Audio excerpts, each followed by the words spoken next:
اعوذ باللہ من الشیطان الرجیم، بسم اللہ الرحمن الرحیم۔ جیسے کہ مومنین ہر اتوار کو یہاں پر گلوبل معصومین آفس پر تفسیر قرآن کا درس دیا جاتا ہے، اور آج تھوڑی سی تاخیر ہو گئی کثرت مجالس کی وجہ سے، اور 11ویں مرتبہ علامہ اصغر افندی صاحب قبلہ میرے استاد محترم اور ولایت مولا علی پر دنیا بھر میں تبلیغ کرنے والے علامہ آج بعنوان معرفت صلاۃ قرآن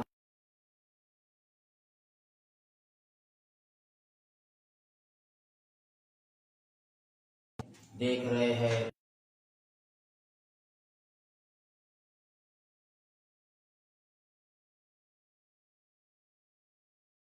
جیسا کہ اہل بیت نے ہم تک پہنچائی ہے۔ اعوذ باللہ من الشیطان الرجیم، اعوذ باللہ من الشیطان الرجیم، بسم اللہ الرحمن الرحیم، الحمد للہ رب العالمین، والصلاة والسلام علی اشرف الانبیاء والمرسلین، خاتم النبیین مولانا ابی القاسم محمد اللہم صلی علی محمد وآل محمد وعلی اہل بیتہ الطیبین الطاہرین المعصومین المظلومین ولعنۃ اللہ علی اعدائہم اجمعین۔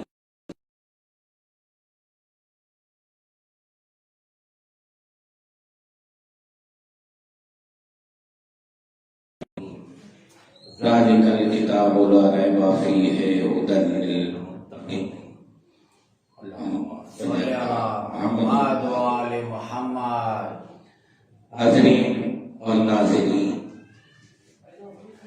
گلوبل معصومین اور نوجوانان کومٹواری شیعہ یوتھ ویلفیئر کی جانب سے یہ پروگرام کا انعقاد کیا گیا ہے، اور اس میں مولانا میر حسین علی رضوی صاحب کی کاوشیں ہیں۔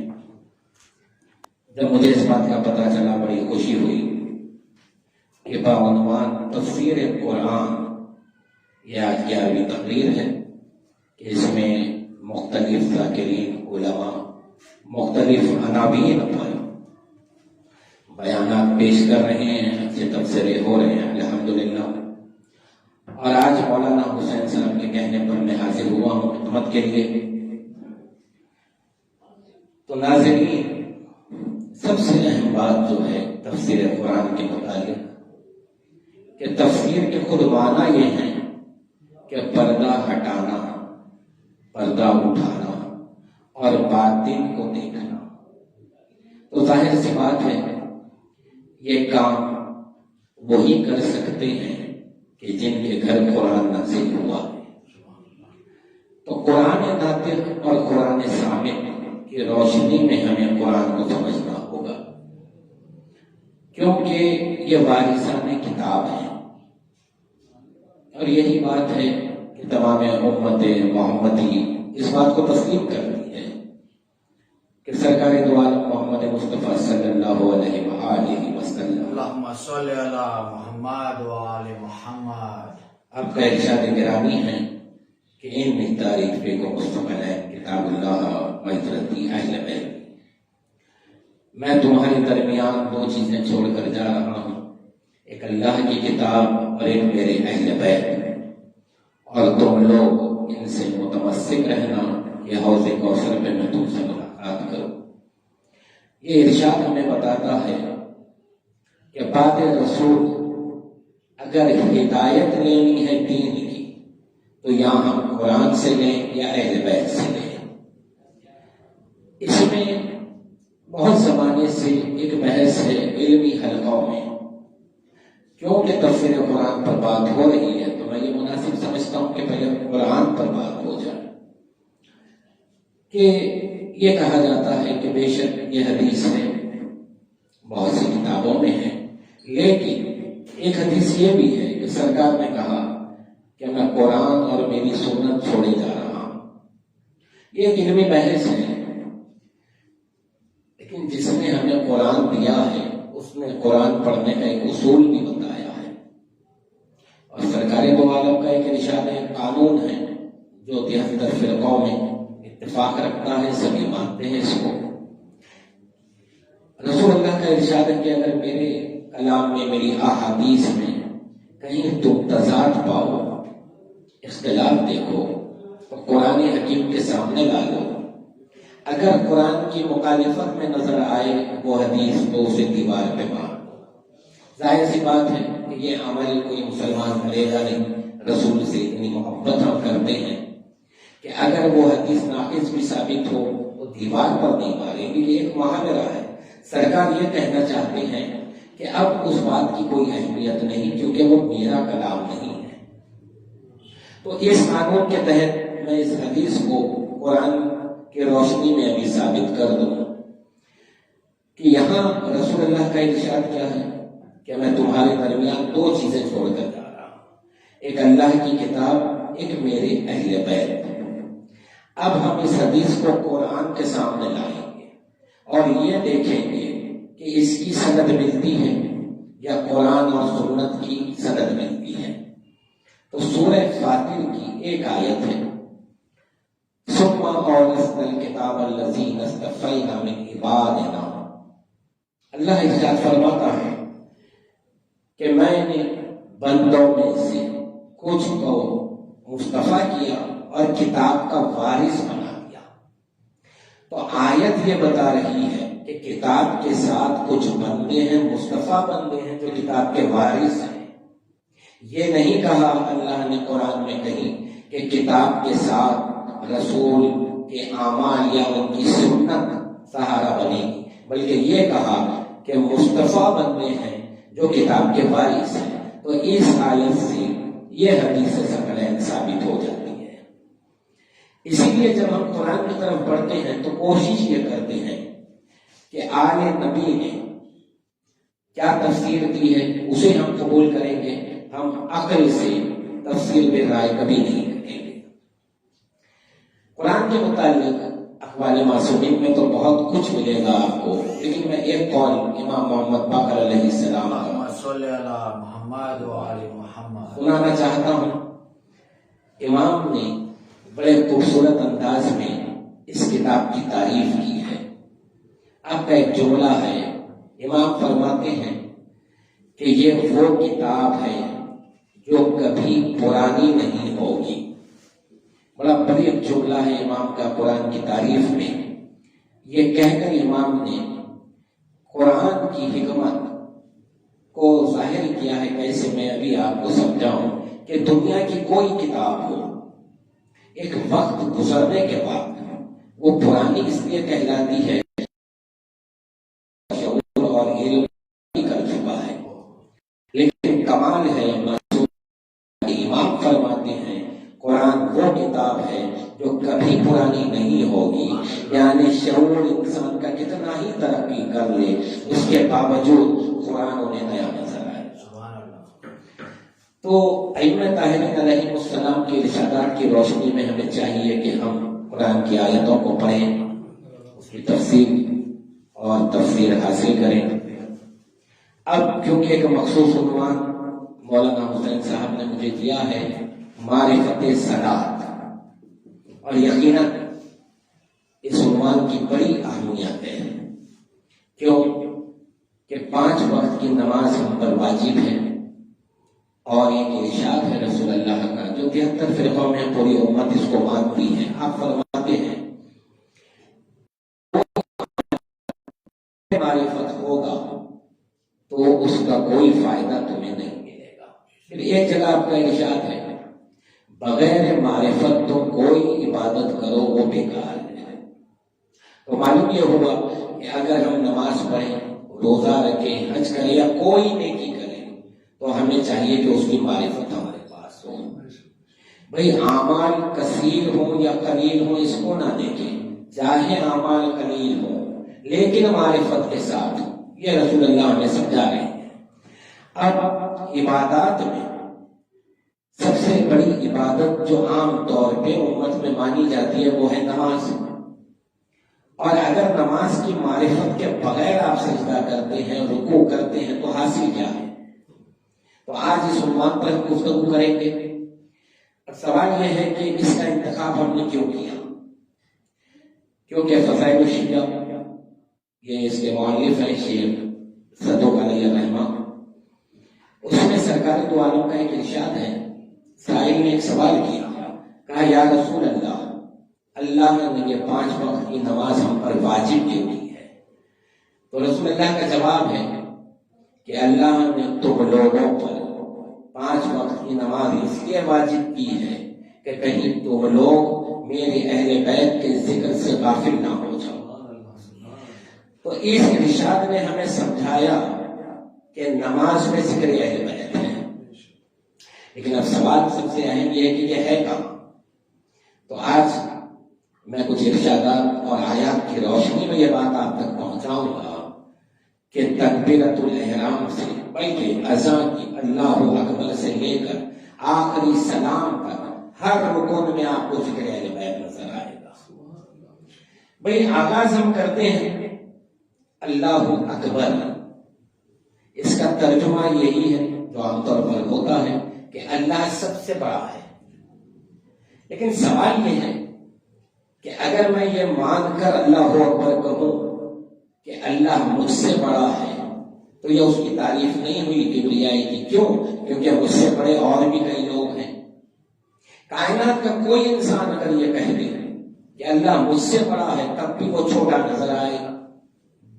لیکن پھر اب سمجھنا ہوگا کہ جب ہم اللہ اکبر کہتے ہیں اور اللہ سب سے بڑا ہے، تو یہ سب کون ہے جس سے بڑا ہے؟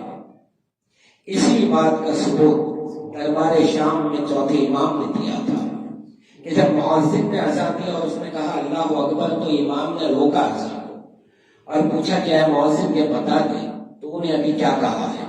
اس نے کہا کہ اللہ اکبر وہ کبیر ہے۔ تو امام نے کہا اتنا بتا دے یہ سب کون ہے کہ جن سے وہ کبیر ہے؟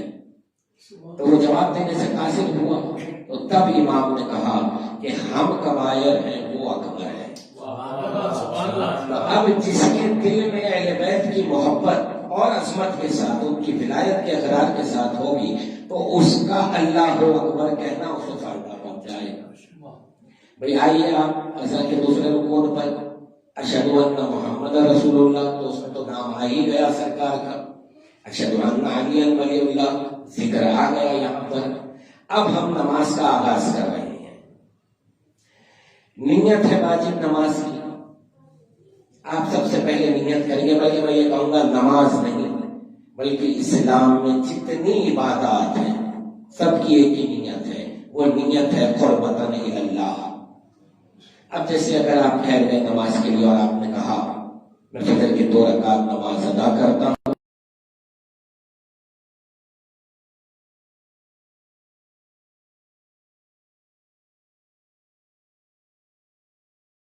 قرب مل جائے۔ سوال یہ ہے کہ اس نیت میں آپ نے یہ نہیں کہا کہ اللہ مل جائے، آپ کا منشا مقصد اللہ نہیں رہا، بلکہ آپ کہہ رہے ہیں کہ اللہ کا قرب مل جائے۔ تو یہ قرب کیا ہوتا ہے، میں اس کو ابھی آپ کو واضح کر دوں گا، پھر قرآن سے ثبوت دے دوں گا اس نتیجے کا۔ دیکھیں یہ جو لباس میرے جسم پر ہے یہ اتنا نزدیک ہے کہ لدن کی منزل میں ہے یہ، اور قریب اس کو کہتے ہیں ایسی نزدیکی کو کہ کوئی اتنے فاصلے پر بیٹھا ہو کہ میں ہاتھ بڑھا کر اسے چھو لوں، تو عربی میں ایسی نزدیکی کو قرب کہتے ہیں۔ اب ہم اپنی عبادات میں نیت کر رہے ہیں کہ اللہ مل جائے، نہیں اللہ کا قرب مل جائے، تو یہ کوئی نزدیکی ہے اس کی کہ جس کے قریب ہمیں ہونا ہے۔ تو اب یہ قرب ہے کیا؟ اگر مثال کے طور پہ میں یہاں تقریر کر رہا ہوں اور کسی سامنے سے میں کہہ دوں کہ بھائی آپ میرے قریب آ کر بیٹھ جائیں، ممبر کے قریب بیٹھیں، تو وہ ممبر پہ نہیں بیٹھے گا، ایک فاصلے پر بیٹھے گا، تو معلوم ہوا کہ کوئی ایسی نزدیکی کا ذکر اللہ کر رہا ہے کہ جس کے نزدیک ہمیں ہونا ہے۔ جب ہم نے یہ تلاش کیا کہ اللہ کا قرب ہوتا کیا ہے تو ہمیں امام جعفر صادق علیہ السلام نے سوال کیا کہ مولا یہ بتائیے کہ یہ قرب الہی کیا ہے؟ تو آپ نے کہا نحن قربت اللہ، اللہ کا قرب ہم ہے۔ تو دیکھیں آپ ایک چھوٹا سا حکم تھا نماز کا کہ جہاں پہ ابھی آپ نیت باندھیں، قرات کا آغاز بھی نہیں ہوا تو اسی منزل پر اہل بیت آ گئے۔ مطلب یہ ہے کہ ان سے قریب ہونا اللہ سے قریب ہونا ہے۔ تو ایک جملے میں ہماری نیت بتاؤں عبادات کی کہ مقصود ہے اللہ، مطلوب ہے اہل بیت، یعنی مقصد ہے اللہ ہمارا، لیکن مطالبہ اہل بیت کا ہوگا۔ کیوں ہوگا؟ کیونکہ ان کو طلب کریں گے تو اللہ ملنے والا ہے۔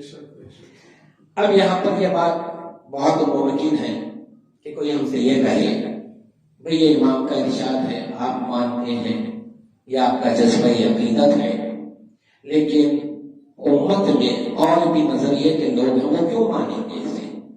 ظاہر سی بات ہے یہاں ضرورت پڑے گی قرآن کی۔ دیکھیے تفسیر قرآن پر ہی میں باقی ہوں، حالانکہ عنوان ہے معرفت صلاح، لیکن میں آیات قرآنی کی روشنی میں ہی بات کروں گا۔ اب ہم نے یہ کہا کہ یہ قرب سے مراد ہے اہل بیت، ان سے ہم قریب ہو جائیں تو اللہ قریب ہو گیا، ہمیں مل گیا۔ قرآن سے اب ہم دلیل لیں گے اس کی، قرب الہی کی، کہ قرب الہی اہل بیت ہے۔ میں ایک بات آپ کو مثال دے کر ابھی بتاؤں، دنیا کا ہر انسان، باشعور انسان، کسی بھی مذہب کا ہو، مسلمان نہیں، ہندو ہو، عیسائی ہو، یہودی ہو، جین ہو، بدھسٹ ہو، ہر باشعور انسان کی ایک کوشش ہے کہ وہ اپنے خالق سے مل لے، اور اسی تلاش میں بڑے بڑے فلسفی نکل گئے دنیا میں کہ ہم اسے ڈھونڈ لیں جو ہمارا خالق ہے، لیکن کسی کو پتہ مل نہیں سکا۔ اللہ نے لیکن قرآن میں اپنا ایک پتہ بتایا ہے، اور اتنا روشن پتہ ہے، وہ آیت سنانے سے پہلے ایک مثال دوں گا میں تاکہ آیت سے فوراً جواب قائم ہو جائے۔ قربت اللہ، دیکھیں اگر شہر حیدرآباد میں کوئی شخص آئے دوسرے شہر سے اور وہ ملنا چاہتا ہے کہ بھئی یہ حضرت افندی کہاں رہتے ہیں، ڈھونڈ رہا ہے، تو لوگوں نے کہا کہ دیکھیے بھئی مولانا حسین سے آپ ملیے، وہ مل جائیں گے۔ تو اب آنے والے کا مقصد ہے اصغر افندی، لیکن لوگوں نے بتایا حسین کے یہاں جاؤ، تو پتہ یہ چلا کہ وہ حسین کے پاس اس لیے جائے گا کیونکہ اسے ملنا اصغر افندی سے ہے۔ اب آیت سنیں آپ کہ قرآن میں اللہ نے اپنا پتہ بتا دیا بہت آسان کر کے، وہ یہ کہتا ہے ان اللہ مع الصابرین، اللہ صابرین کے ساتھ ہے۔ اب یہاں پر میں وضاحت کروں گا، فوراً ایک خیال آئے گا، بے شک اللہ صابرین کے ساتھ ہے، لیکن مسئلہ تو یہ ہے کہ امت میں تو بہت سے صابرین ہیں، بلکہ ہر دوسرے بندے کو آپ کہتے ہیں، بندے مومن کو، ہاں بھائی حالات ایسے ہیں صبر کرو، یا کسی کی تعریف کرتے ہیں آپ، ارے بھائی کیا صابر بندہ ہے کہتے ہیں آپ، اور یہ حقیقت بھی ہے کہ وہ صبر کر بھی رہا ہے۔ لیکن آج آپ کو میں صبر کے دو معیار بتاؤں، ایک ہے لغت کا معیار، ایک ہے قرآن کا معیار۔ اب سنیں اب آپ کہ اگر کوئی بندہ ہے، اس کے گھر فاقے ہیں، مصیبتیں اٹھا رہا ہے، لیکن مجھے بتائیں اگر اس کے بینک میں 50,000 روپیہ ہو تو وہ مصیبتیں اٹھائے گا یا وہ پیسہ لا کر اناج لائے گا، بچوں کو کھانا کھلائے گا؟ سب یہ کہیں گے ہاں بھائی وہ فوراً یہی کرے گا، بچوں کو بھوک سے لگتا نہیں دیکھے گا یہ۔ اب اگر وہ پیسہ نہ ہو تو اب اس کے پاس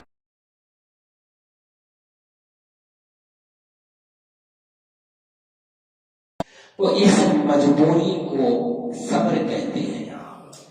یہ ہے عام صبر جو لغت والا صبر ہے، لیکن قرآن کے صبر کا معیار سنیں کہ ایسا کوئی جو کائنات کر سکتا ہے اپنے کا پانی منگا لے، لیکن وہ اللہ کی محبت میں اگر مسائل اٹھاتا ہے تو اللہ اسے صابر کہتا ہے، نہ کہ عام انسانوں کو، تو پتہ یہ چلا کہ ان اللہ مع الصابرین میں اللہ اشارہ دیتا ہے کہ اللہ ہے اہل بیت کے ساتھ۔ اب قربتاً اللہ ثابت ہو گیا قرآن سے کہ اللہ کے قرب کے معنی اہل بیت ہے۔ اب آئیے بھائی، یہ تو میں نے ایک آیت دے دی، اسی شان کی دوسری آیت سورہ آل عمران میں۔ اب دیکھیں آپ، یہاں اللہ نے اپنا پتہ بتایا کہ میں اہل بیت کے ساتھ، صابرین اہل بیت، اس کی تفصیلیں موجود ہیں، ائمہ نے بتایا کہ ہم صابرین ہیں۔ اب یہ تو خود کا پتہ بتا رہا تھا، اب ہمیں حکم دیتا ہے۔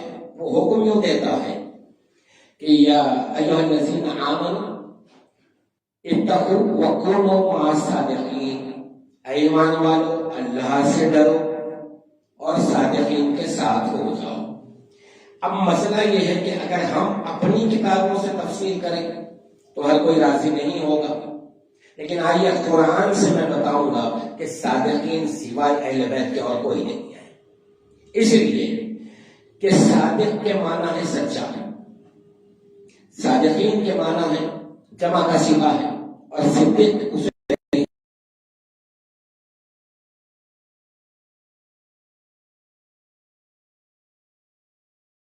اہم سوال یہ ہے کہ فرشتے جھوٹ بولتے نہیں، کیوں؟ ملائکہ جو ہوتے ہیں پابند حکم الہی ہوتے ہیں، تو جو پابند حکم الہی ہو وہ کبھی جھوٹ بول ہی نہیں سکتا۔ تو اب سیدھی سچی بات یہ ہے، لغت نے ہمیں معنی بتائے صادق کے کہ جو ہمیشہ سچ بولے، اور ہم نے یہ دیکھا کہ فرشتے ہمیشہ سچ بولتے ہیں، تب ہونا یہ چاہیے اصولاً کہ ہمیں صادقین میں ملائکہ کو رکھنا چاہیے، اور ہمیں یہ کہنا چاہیے کہ فرشتے صادقین ہیں، لیکن یہ ہم کہیں گے لغت کی روشنی میں۔ آئیے قرآن کی روشنی میں اللہ نے صادقین کے زمرے سے فرشتوں کو ہٹا دیا۔ سورہ بقرہ، ثم عرضهم على الملائکۃ فقال انبئونی باسماء هؤلاء ان کنتم صادقین۔ اللہ نے ملائکہ کو کچھ لوگوں کو دکھا کر کہا کہ ان کے نام بتا دو، ان کنتم صادقین، اگر تم صادقین میں ہو۔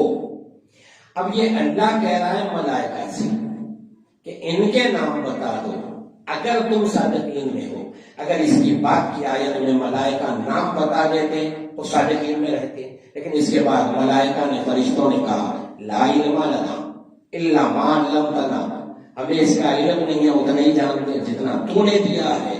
تو اب میری بات سمجھ میں نہیں آئی کہ بھئی یہاں مسئلہ صادقین کا یہ ہے جو ہمیشہ سچ بولے وہ صادق، ملائکہ ہمیشہ سچ بولتے ہیں، اللہ انہیں صادقین سے ہٹا رہا ہے۔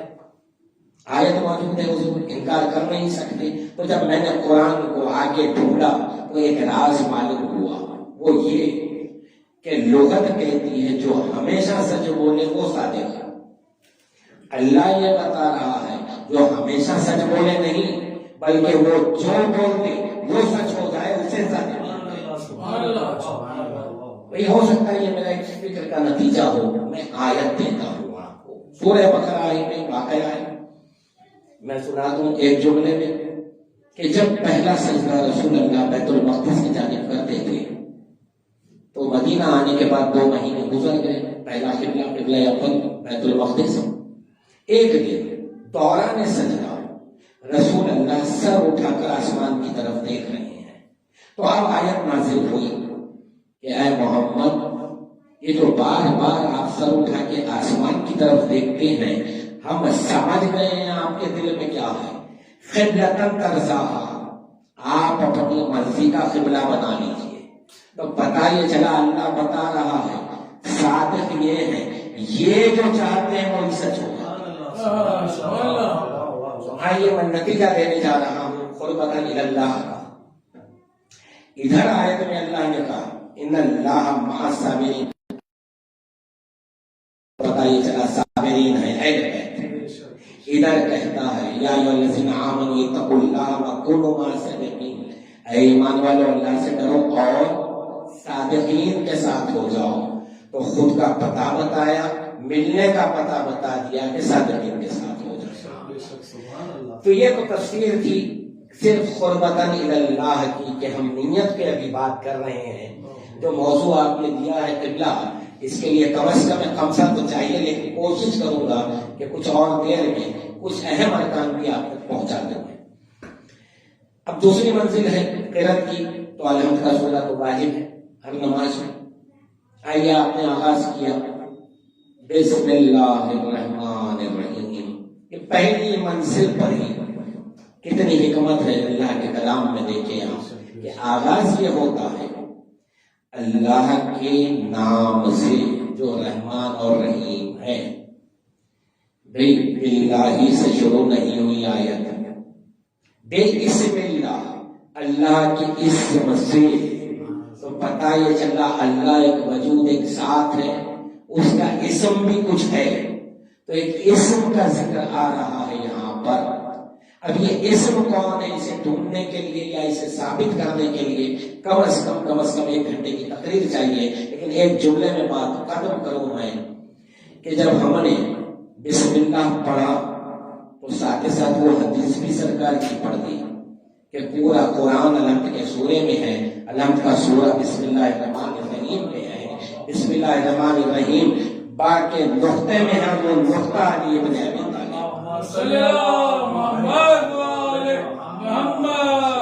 میں روانی کے ساتھ یہ دلائل دے کر معرفت صلاۃ کو ختم کرنا چاہتا ہوں.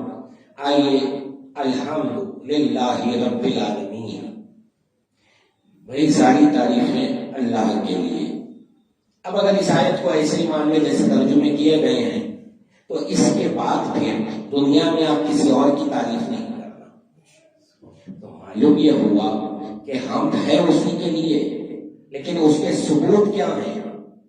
جیسے مثال کے طور پر ایک بات بتاؤں آپ کو، اگر کوئی اچھا مصور ہے، بہت اچھی تصویریں بناتا ہے، اب میں آ کے بار بار تعریفیں کر رہا ہوں، ارے جناب بڑا اچھا مصور ہے، تو ایک دن آپ تنگ آ کر یہ کہیں گے ارے بھائی ایک کام کیجئے، اس کا کوئی ثبوت دے دیجئے، آپ اس کی کوئی تصویر بتا دیجئے. ایک دن میں نے اس کی تصویر لا کر رکھ دی. اب آپ یہ کہیں گے کہ یقیناً وہ تعریف کے قابل ہے، تو مصور سامنے نہیں ہے، تصویر سامنے ہے. تو معلوم یہ ہوا اگر مصور غیب ہو تو تصویر حاضر ہو جائے تو اس کی تعریف. تو اللہ وہ مصور ہے، 14 اس کے شاہکار ہے، یہ اس کے ہم ہے. تو اس طرح سے اگر آپ ایک ایک آیت میں ایک ایک لفظ میں آپ جاتے جائیں تو الحمدللہ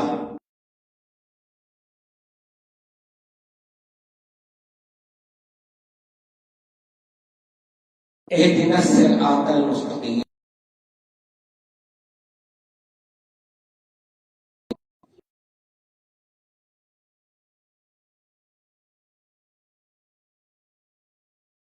قرآن میں جتنی دعائیں تعلیم کی گئی، محمد و آل محمد نے جتنی دعائیں تعلیم کی ہیں، انسان کے لیے اس سے بڑی کوئی دعا نہیں ہے. کیوں؟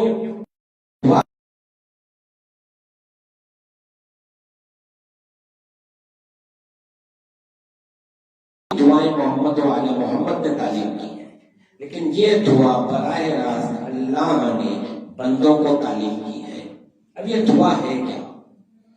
اہدنا الصراط المستقیم، ہمیں صراط مستقیم پر قائم رکھ یا چلا. دونوں ترجمے لے لیں آپ. سوال یہ ہے کہ کس کا راستہ ہے، کون سا راستہ یہ راستہ ہے کہ فوراً آگے آپ نے کہا اللہ نے تعلیم کیا صراط الذین انعمت علیہم، ان کا راستہ جن پر تیرا انعام نازل ہوا. تو اب یہ تو بات طے ہے سب کے پاس، یہ صاحبان انعام محمد والے محمد ہیں. تو معلوم یہ ہوا کہ جب نماز میں آپ کھڑے ہیں، رسول نے کہا کہ معرفت کے ساتھ عبادت کرو. اب میں معرفت کے ساتھ مصلی پر اللہ کی بارگاہ میں یہ آیت پڑھ رہا ہوں، اہدنا الصراط المستقیم. صراط المستقیم پر گامزن رکھ. کون سا راستہ؟ صراط الذین انعمت علیہم، ان کا راستہ. کن کا؟ محمد والے محمد کا. تو معلوم یہ ہوا نماز میں ان کا خیال آئے تو نماز درست ہوتی ہے. جو یہ سمجھتے ہیں کہ کسی غیر اللہ کا خیال آنے سے نماز باطل ہوتی ہے. آیت بتا رہی ہے کہ ان کا نماز خیال آئے تو نماز درست ہوگی. کیوں؟ اگر آپ کو نہیں معلوم کن کا راستہ تو جملہ آپس ہو جائے گا. اب آئیے معرفت تفسیر کے ساتھ. یہ تو ظاہری ترجمہ تھا. امام جعفر صادق علیہ السلام تفسیر نور الثقلین، اس میں سائل نے ایک سوال کیا، کہا مولا یہ بتائیں یہ اہدنا کیا ہے، یہ صراط کیا ہے؟ بھئی یہ پڑھنے پر میں رک گیا، جواب ابھی میں نے نہیں دیکھا. کیوں؟ پوچھنے والا کوئی ہندوستان کا نہیں تھا، فارس کا نہیں تھا، انگریز نہیں تھا، اہل عرب سے ہے، عربی جانتا ہے. اس کے باوجود یہ سوال کیوں کیا اس نے؟ کیونکہ وہ یہ محسوس کر رہا تھا کہ اس جملے میں اتنی حکمت ہے کہ اس کے کوئی راز و رموز ہیں. تو اس نے کہا کہ یہ بتائیں مولا یہ اہدنا کیا ہے، یہ صراط کیا ہے؟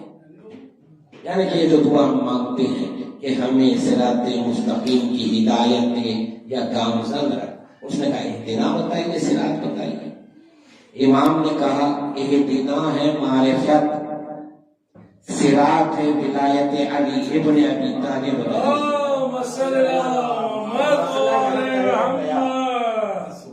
مسئلہ یہ طے کر دیا امام نے کہ یہ اتنی عظیم دعا ہے کہ اب یہاں ایک بات اور سمجھ میں آ گئی. اب اگر کوئی یہ مان کر بھی چلے کہ صراط مستقیم کی ہدایت کرتا رہے تو تب بھی درست ہے، کیونکہ معرفت کی انتہا نہیں ہے اور دعا آپ مانگ رہے ہیں ولایت علی کی معرفت کی. اب یہاں پر خیر گفتگو اور ہو سکتی ہے، میں دوسرے رکن پر آتا ہوں تاکہ بات مکمل ہو جائے. اب دوسرا رکن ہے اہم رکن، خیرت کے بعد ہے رکوع. بڑے رکوع میں ایک جملہ ہم کو پڑھنا ہے جو واجب ہے، سبحان ربی العظیم و بحمدہ. اس کا ترجمہ میں آپ کو بتاؤں کہ پاک ہے وہ رب. اب اس کے آگے ایک بات آپ کہہ رہے ہیں عجیب سی، وہ عظیم ہے اور اسی کے لیے حمد ہے. عظیم کے معنی کسی عالم سے آپ پوچھ لیں یا لغت میں دیکھ لیں جا کر آپ، تو عظیم کی دو ہی قسمیں ہیں. عظیم کے معنی ہے بڑا. ایک بڑا ہوتا ہے جو مشاہدے میں نظر آ جائے، آنکھوں سے دیکھ کے آپ کہیں ہاں بھئی یہ عظیم ہے. یا پھر ایک عظیم وہ ہوتا ہے جو ذہن میں آ جائے، اس کی تعریفوں کے اعتبار سے، اس کے کمالات کے اعتبار سے، اس کے کارناموں کے اعتبار سے، مرتبے کے اعتبار سے ذہن میں آ جائے. اب میں رکوع میں کہہ رہا ہوں سبحان ربی العظیم و بحمدہ، پاک ہے میرا رب، اور کیا ہے وہ عظیم ہے، ہم اسی کے لیے ہے. تو بھئی اللہ نہ تو مشاہدے میں آتا ہے نہ ذہن میں آتا ہے. پھر یہ جملہ آپ کیا بول رہے ہیں؟ اب کہاں جائیں گے آپ؟ بھئی نماز معرفت کے ساتھ پڑھنی ہے آپ کو، اور جملہ جو آپ ادا کرنا جو کہ واجب بھی ہے، اگر آپ کو معنی نہیں معلوم تو یہ معرفت کی نماز نہیں ہوئی. اللہ نہ مشاہدے میں آتا ہے نہ ذہن میں آتا ہے، کیونکہ رسول اللہ کا ارشاد ہے کہ اگر وہ ذہن میں آ جائے تو تمہارے ذہن کی مخلوق ہو جائے گا. پھر ہم کہہ رہے ہیں کہ وہ عظیم ہے، اور عظیم کے لیے شرط ہے یا نظر آ جائے یا ذہن میں آ جائے. پوچھا گیا رسول اللہ کہ یا رسول اللہ یہ جو ہم پڑھتے ہیں نماز میں اور اسے عظیم کہتے ہیں، یہ تو ہم مانتے ہیں وہ ذات ایسی ہے جو نہ ذہن میں آ سکتی نہ مشاہدے میں آ سکتی ہے، لیکن یا رسول اللہ اس کی عظمت کی کوئی دلیل تو ہوگی جسے دیکھ کر اسے عظیم مان لے. جیسے ہی یہ سوال ہوا مسجد میں مولائے کائنات آ رہے تھے، رسول اللہ نے کہا دیکھو اللہ کی عظمت کی دلیل علی آ رہا ہے، اور معلوم یہ ہوا رکوع میں بھی ذکر علی آ گیا. تو یہ ہے ہماری معرفت کی نماز. تشہد میں تو پھر ذکر آ ہی جاتا ہے، محمد والے محمد پہ درود ہے، سب کا ذکر آ گیا، کوئی مسئلہ ہی نہیں رہا اس میں. سلام بھی کر رہے ہیں، پھر اسم آ گیا. اب ہے سجدہ، اور سجدہ ہے خالص اللہ کے لیے. اب آپ کہتے ہیں سبحان ربی الاعلیٰ و بحمدہ، پھر وہی جملہ ہے پاک ہے، اور کیا ہے وہ ذات اعلیٰ ہے۔ کسی بھی عربی داں سے کوئی کسی فرقے سے تعلق رکھتا ہو ایک سوال کر لے، عربی زبان میں اعلیٰ کے کیا معنی ہے؟ تو وہ آپ کو یہ سمجھائیں گے کہ جو آخری بلندی ہوتی ہے انسان کی نگاہ میں یا تصور میں اسے علی کہتے ہیں، علی سے جو بڑا ہو اسے اعلیٰ کہتے ہیں۔ ہماری نماز ایسی ہے کہ ذکر اہل بیت قدم قدم پر ساتھ چلتا رہتا ہے، اسی لیے اللہ نے تشہد میں درود رکھ کے بتا دیا کہ ان کا ذکر ضروری ہے۔ تو حضور معرفت کی صلاح، معرفت صلاح عنوان تھا کہ نماز کی معرفت ہمیں ہو۔ اب یہ ایسا عنوان ہے کہ اس میں کافی وقت لگتا ہے، میں نے بہت یعنی کم وقت میں کچھ باتیں آپ تک پہنچائی ہیں، اور انشاءاللہ امید ہے ابھی تو تشریح کافی ہے، اگر ایسے دیکھیں تو الحمد کے سورے کی ایک ایک آیت پر ابھی ذکر ہونا ہے واقعی۔ چلیے ایک ذکر کر کے میں مکمل کر دوں گفتگو کو۔ الحمدللہ رب العالمین الرحمن الرحیم مالک یوم الدین، ایک بڑا اہم سوال ہے اس پر۔ اس کا ترجمہ یہ ہے کہ وہ یوم الدین کا مالک ہے، لیکن حضور مجھے یہ بتائیں، جب ہم خود یہ مانتے ہیں کہ وہ ہر یوم کا، ہر روز کا، ہر صدی کا مالک ہے، لیکن اللہ خود نہیں کہتا کہ میں ہر یوم کا مالک ہوں۔ وہ تو آیت میں کہہ رہا ہے مالک یوم الدین، میں صرف یوم الدین کا مالک ہوں۔ بھئی ہر مسلمان کا عقیدہ ہے کہ اللہ تو ہر یوم کا مالک ہے، لیکن قرآن میں یہ نہیں کہتا، وہ یہ کہتا میں یوم الدین کا مالک ہوں۔ مسئلہ تو آ گیا ہے کہ صرف یوم دین کا مالک وہ اپنے آپ کو کیوں کہتا ہے؟ تو اس کی ظاہری تفسیر یہ ہے کہ آج انسان اس کو خالق بھی مانتا ہے، مالک بھی مانتا ہے، لیکن آزاد ہے۔ کیوں؟ اپنی زندگی پر وہ مختار ہے، چاہے وہ اچھائی کرے یا برائی کرے، لیکن یوم محشر وہ دن ہے کہ انسان سے یہ اختیارات چھین لیے جائیں گے۔ تو اب اللہ یہ کہتا ہے کہ میں مالک یوم الدین ہوں، مطلب آج کسی کی نہیں چلنے والی ہے، آج کوئی عذاب نہیں ہے۔ یہ تو ظاہری تفصیل ہو گئی، لیکن سوال یہ ہے باطنی پہلو ذرا ہم اس کا دیکھیں کہ معرفت والا کہ یہ یوم دین کیا ہے۔ ظاہر میں ہے یوم محشر، لیکن حیات القلوب کی تیسری جلد میں پڑھ رہا تھا، ابان بن تغلب کے ایک سوال پہ چھٹے امام نے جواب دیا اور کہا اے ابان تو قرآن پڑھتا ہے؟ تو ابان نے کہا فرزند رسول یا آپ اہل بیت کا قصیدہ ہے کیوں نہیں پڑھوں گا؟ تو کہا ذرا یہ بتا دے سورہ مدثر میں یوم دین آیا ہے، اس سے مراد کیا ہے؟ تو ابان پریشان ہوئے اور کہا مولا آپ ہی بتا دیجئے۔ تو کہا کہ یوم دین اسم ہے ہمارے چچا علی ابن ابی طالب۔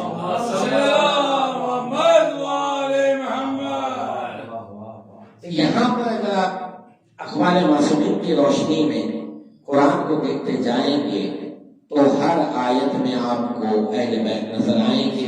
اکثر یہ بات میں مجلس میں کہتا ہوں کہیں بھی ذکر میں کہ بسم اللہ الرحمن الرحیم سے والناس تک ہر آیت میں علی کا ذکر ہے۔ ایک صاحب نے سوال کیا، بڑا اچھا سوال، علمی سوال تھا۔ انہوں نے کہا یہ منبر پہ آپ لوگوں کا جملہ عقیدے کا ہے، حقیقت نہیں ہے۔ تو میں نے کہا اچھا بتائیے وہ کیسے؟ تو انہوں نے کہا دیکھیے آپ کہتے ہیں ہر آیت میں، ہم نے کہا ہاں بھائی ہر آیت میں ذکر علی آئے گا۔ بولے اب ذرا بتائیے ہمیں، ابلیس کا ایک جگہ ذکر آ رہا ہے، تو ابلیس کا جو کلام ہے جو سرکشی ہے اس میں علی کہاں سے آئیں گے؟ تو میں نے کہا پورا جملہ سن لو آج، بسم اللہ الرحمن الرحیم سے والناس تک ہر آیت میں علی آتے ہیں تین طریقے سے، یا ظاہر میں یا باطن میں یا ضد پر۔ یا تو ظاہر میں ذکر ہوگا یا اس کے باطن میں ذکر ہوگا، یا جو ذکر ہوا اس کی ضد علی رہیں گے۔ اگر وہ سجدہ نہیں کرتا ہے تو ضد علی ہے کہ علی حجت ہے، وہ سجدہ نہیں کرتا۔ تو میں مولا کائنات ہی کے ارشاد پر اپنی تقریر کو تمام کروں۔ پھر انشاءاللہ کبھی موقع ملے گا، کیونکہ تاخیر کافی ہو گئی، آپ کا پروگرام 10 بجے کا رہتا ہے، میں بھی تاخیر سے آیا ہوں، تو سامعین ناظرین جو دیکھ رہے ہیں ان کو وہ وقت میں تقریر نہیں ملی ہے، انشاءاللہ پھر کبھی موقع ملے گا تو اسی عنوان پر ایک تفصیل میں ہم گفتگو کریں گے۔ مولا کائنات کا بس ایک جملہ آپ فرماتے ہیں، جس نے ہماری ولایت قائم کی اسی نے نماز کو قائم کیا۔ اللہم صلی علی محمد و آل محمد۔ میں مولانا حسین رضوی صاحب سے درخواست کرتا ہوں کہ وہ دعا فرمائیں۔ ربنا تقبل منا انکا انت السمیع العلیم، بار الہ ہماری اس خدمت کو قبول فرما۔ دنیا بھر میں جہاں جہاں بھی مومنین و مومنات ہیں ان کی جان مال عزت آبرو کی حفاظت فرما۔ مقامات مقدسہ کربلا معلیٰ نجف اشرف تمام مقامات مقدسہ کی حفاظت فرما۔ اور اس تفسیر قرآن کے بانی جون بن صابر ان کے عمر اقبال میں ترقی عطا فرما، اور گلوبل معصومین چینل اور نوجوانان کومٹواڑی شیعہ یوتھ چینل اور میر نیسم علی چینل ان سب کے کاروبار میں ترقی عطا فرما۔ خصوصاً ہم لوگ دعا گو ہے علامہ اصغر افندی صاحب قبلہ کے کہ انہوں نے اپنا قیمتی وقت ہمیں دیا تاکہ لوگ معرفت صلاۃ حاصل کر سکے، ان کے بھی عمر اقبال میں اللہ ترقی عطا فرما، کوئی غم نہ دے سوائے غم حسین، جلد ولی عصر کا ظہور ہو، ہم سب کو ان کے ناصروں میں شمار۔ اللہم صلی علی محمد و آل محمد۔ مومنین آپ سے گزارش ہے کہ سورہ فاتحہ جملہ مومنین و مومنات مرحومین خصوصاً میر احمد علی زوار اللہ مقامو، استاد محترم میر صابر علی زوار اللہ مقامو، میر حسن علی زوار نوح خان، سیدہ طاہرہ محمود، سید خائن محمود، سید کاظم محمود، حسینی بیگم، سید نثار حسین رضوی، سید اکبر حسین رضوی، سید سجاد حسین رضوی، سید زین العابدین نقوی، سید عیسیٰ موسوی، سید اصغر علی موسوی، سید اصغر ہادی، کیپٹن ہادی، سید آغا سید علی موسوی، سید شاہ عبداللہ حسینی اور میر ممتاز علی اور سید عسکری حسین اور سیدہ کبرا بیگم اور آغا اکبر علی اور سید اکبر مہدی صاحب اور جملہ مومنین و مومنات مرحومین کے لیے ایک سورہ فاتحہ۔